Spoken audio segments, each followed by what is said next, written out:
Gaurko bideo honetan alkoholaren kontsumu gure osasunarentzat zenbaterainoko kaltegarrixe dan aztertuko. Garai baten eguneko 1-2 alkohol unitate edo 1-2 ardaukopa gure osasunarentzat onuragarrixek zila pentsau arren, gaur egun badakigu ez dauela alkoholaren kontsumo segururik gure osasunarentzat, eta honako hau dakigu hein handi baten edalearen sailkapena katz hori burutu gabe gauzatu izen ikerketa zientifiko danak tarteko.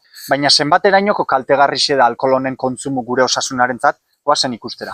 Noizean behin edatik, hau da, asteko alkohol unitate bat edo hilabetean 3-4 alkohol unitate, hori eitxik ikusi da arritmia arrisku 20% igoten dabela, bihotzekuke jasateko 49% eta iktuseke izeteko 46%. Aldiz sarri edo kantitate ertain altuetan edatik, hau da, asteko 1-2 alkohol unitatetik ora, ikusi da iktus arrisku hori 300 altzetan dabela, eta kantzer, depresio eta bat-bateko heriotza kardiakoaren arrisku horrepe nabarmen igotitzu. Zuetako asko hau segaitxi gertatzen den galdeska arituko sarie, argi eukibiguna da alkohola gure gorputzantzat bat toksiko badala, eta berau kontsumitu osteko 24 ordutan gure gorputza antura edo inflamazio egoera nabarmen baten sartzen dabela. Antura edo inflamazio egoera nabari honek gure sistema immunologiko hori kaltetzeaz gain arteriak bekaltetu itxitzu eta honek bihotzeko bat izateko arrisku nabarmen igoten du.